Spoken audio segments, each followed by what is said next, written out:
त्वमेव माता च पिता त्वमेव त्वमेव बन्धो च सखा त्वमेव त्वमेव विद्या द्रविणं त्वमेव त्वमेव सर्वं मम देव देव।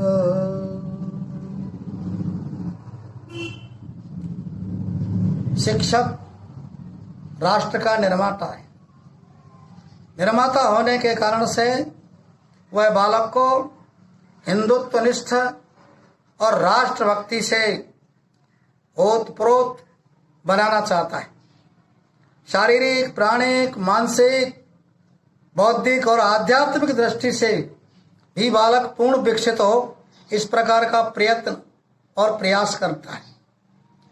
वर्तमान चुनौतियों का सामना भी बालक सफलतापूर्वक कर सके, वो आगे बढ़ सके, इस प्रकार से उसको तैयार करना, उसमें जीवन तैयार करना, उसके शरीर, प्राण, मन, बुद्धि, आत्मा, इस सब को विकसित करना होता है और एक देश का श्रेष्ठ नागरिक खड़ा हो, इसका प्रयत्न करना शिक्षक का कार्य रहता है और शिक्षक इस कार्य को करता भी है।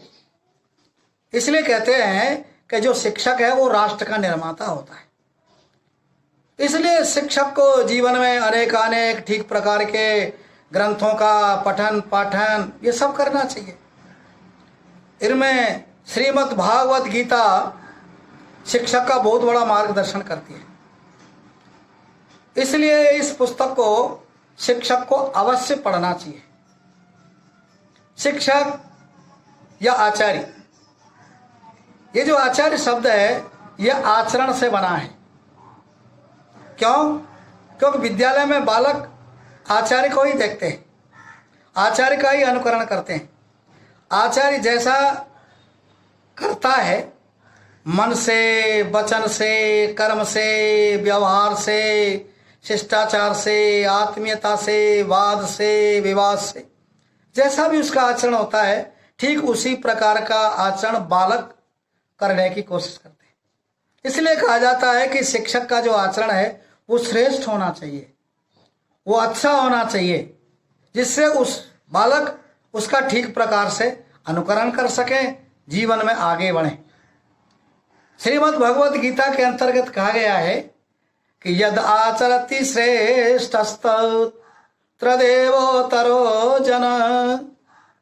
जो श्रेष्ठ पुरुष होते हैं, जो अच्छे पुरुष होते हैं, जो महान पुरुष होते हैं, वो श्रेष्ठ आचरण करते हैं और उनको देख करके समाज के अन्य लोग भी वैसा ही आचरण करते हैं, तो देश, समाज और राष्ट्र के लिए वो अपने जीवन में तो उन्नति करते ही हैं, अन्य लोग उनसे भी प्रेरणा लेते हैं। इसलिए कहा गया है आचार्य का अवलोकन बालक बार बार करते हैं, बार बार देखते हैं उसके क्रियाकलापों को, इसलिए उसका आचरण भी अच्छा, श्रेष्ठ और उत्तम होना चाहिए। कक्षा के अंदर कई प्रकार की प्रतिभाएं होती हैं। कुछ बालक तो कक्षा में बिल्कुल प्रतिभाशाली होते हैं, कुछ बालक मध्यम श्रेणी के होते हैं और कुछ बालक कमजोर होते हैं। उन कमजोरों में भी कुछ मंद बुद्धि के बच्चे होते हैं, कुछ अति कमजोर होते हैं। तो तीनों प्रकार की श्रेणियों को शिक्षक को ध्यान में करना। प्रतिभाशाली बालक प्रश्न ज्यादा पूछते हैं तो उनको यथायोग्य उत्तर देना। मध्यम श्रेणी के जो बालक हैं वो सामान्य रूप से रहते हैं और कमजोर श्रेणी के जो बालक हैं या मंद बुद्धि के जो बालक हैं वो तो डरते हैं आचार्य से, उनमें डरावपन आ जाता है। तो ऐसे वो तीसरे प्रकार के जो कमजोर हैं, मंद बुद्धि है, उनमें आत्मविश्वास पैदा करना, उनसे आत्मीयता बनाना, उनका मनोबल बनाना, उसके आगे से बातचीत करना, मध्यम श्रेणी वालों को भी उठाना और प्रतिभाशाली बालकों के प्रश्नों के उत्तर यथा योग्य देना। श्रीमद् भगवत गीता के अंतर्गत अर्जुन 20 बार प्रश्न पूछते हैं, जिज्ञासावश पूछते हैं। भगवान श्री कृष्ण बड़ी विनम्रता से 27 बार में उनको बताते हैं, कहीं कोई कमी नहीं रह जाए, अकृपणता नहीं, कंजूसी नहीं, उनको बार बार डांटना नहीं, बड़े उदार भाव से शिक्षक को उत्तर देना चाहिए। जिस प्रकार से भगवान श्री कृष्ण अर्जुन को देते हैं। इसी प्रकार से शिक्षक को भी आत्मीयता और शिष्टाचार पूर्वक प्रेम से अपने शिष्यों का शिक्षण कार्य कराना चाहिए। उनसे वाद विवाद नहीं करना। क्या करना? उनसे संवाद करना। संवाद और प्रश्नोत्तर की विधि सर्वश्रेष्ठ बताई गई है और गीता के अंदर इसी विधि का और संचालन किया गया है, इसी विधि को अपनाया गया है। इसलिए संवाद से मित्रता होती है, अपनत्व का भाव जागृत होता है, आत्मीयता उत्पन्न होती है। तो उससे संवाद करते रहना, अनौपचारिक वार्ता करते रहना। कई बार बालक के सामने समस्याएं होती हैं, उनके पारिवारिक समस्याएं भी हो सकती हैं, उनकी विद्यालय की समस्याएं भी हो सकती हैं, उनकी खुद की निजी समस्याएं भी हो सकती हैं। तो इस प्रकार की समस्याएं जब संवाद होगा, अनौपचारिक वार्ता होगी, शिष्टाचार होगा, अपनत्व होगा, तो स्वाभाविक रूप से बालक अपने शिक्षक के सामने, गुरुजी के सामने, आचार्य के सामने रखता है और आचार्य उनका निराकरण करते हैं तो बालक का मनोबल बढ़ता है और बालक बिल्कुल आगे बढ़ता है। हम देखते हैं कि अर्जुन के मन में चंचलता, प्रमादपन, बलवत्ता ये सब आ रही है, तो बड़े उसके साथ कहते हैं, हे भगवान, चंचल ही मन कृष्ण प्रमाथि बलवदृढ़ तस्याहम निग्रह मन्ये वायोरेवो दुष्करम।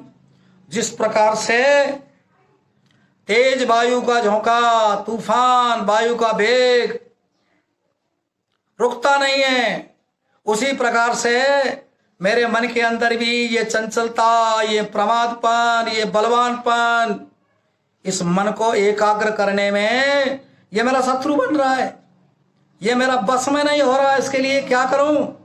हे भगवान मुझे बताइए। आप परिश्रम भी कर रहे हो लेकिन ये मेरा मन आगे नहीं बढ़ रहा। तो भगवान श्री कृष्ण कहते हैं, हे अर्जुन, तूने ये प्रश्न बहुत अच्छा पूछा है और समय पर आपने बता दिया।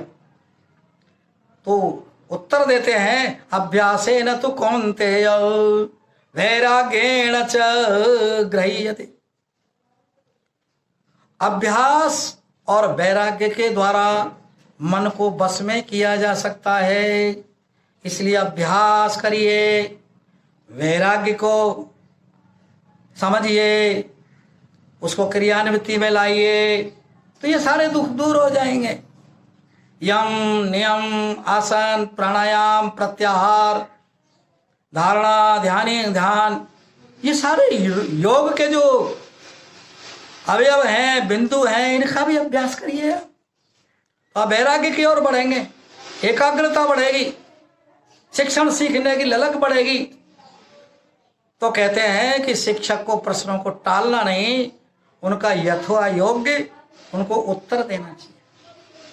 कई बार बालक सुनते नहीं है, कक्षा में बैठे रहते हैं, आचार्य समझता है कि बालक सुन रहे हैं, तो ऐसे बालकों के लिए प्रश्नोत्तर विधि है। बालकों को पूछना कि मैं जो बोल रहा हूं तूने एकाग्रचित्त होकर सुना कि नहीं है, ये विषय मैंने बताया है, समझ में आया कि नहीं है। जब प्रश्न ही नहीं पूछेंगे तो फिर बालक बैठा रहेगा। भगवान श्री कृष्ण पूछते हैं, हे अर्जुन, क्या मैंने जो बोला है तूने एकाग्रचित्त होकर सुना कि नहीं? तेरा अज्ञान जनित मोह दूर हुआ कि नहीं? तो अर्जुन कहते हैं, हे भगवान, मेरा मोह नष्ट हो गया है, मेरा मोह नष्ट हो गया।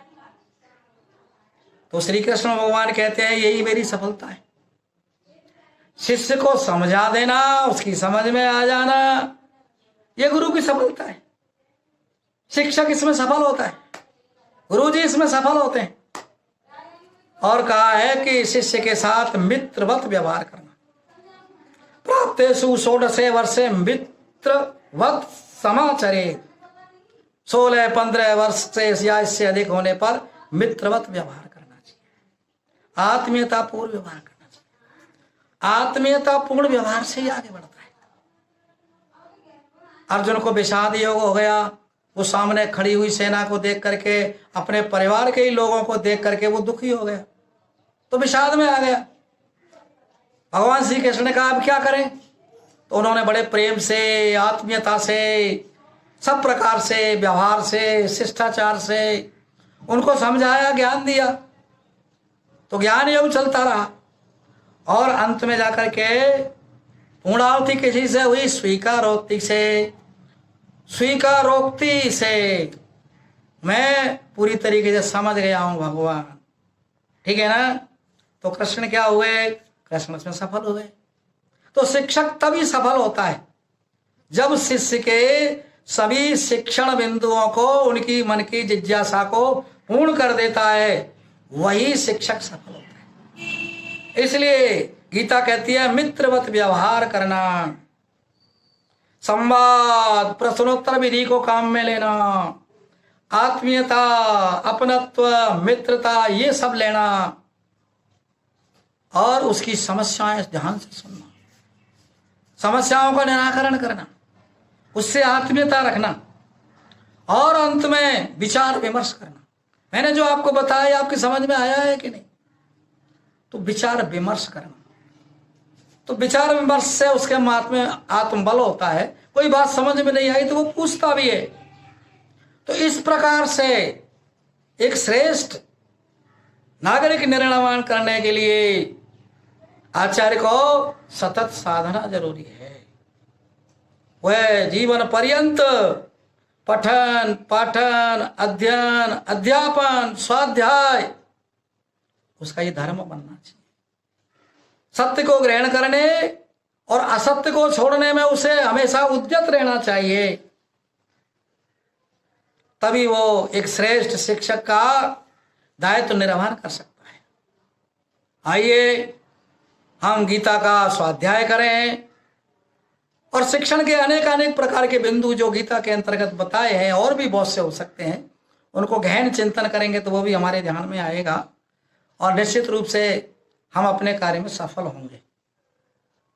कहा है निर्वाणों के पावन युग में, निर्माणों के पावन युग में हम चरित्र निर्माण न भूले, स्वार्थ साधना की आंधी में वसुधा का कल्याण न भूले, निर्माणों के पावन युग में आविष्कारों की कृतियों में यदि मानव का प्यार नहीं है, सृजनहीन विज्ञान व्यर्थ है, प्राणी का उपकार नहीं है, जटिल समस्या सुलझाने को नूतन अनुसंधान न भूले, हम चरित्र निर्माण न भूले, निर्माणों के पावन युग में।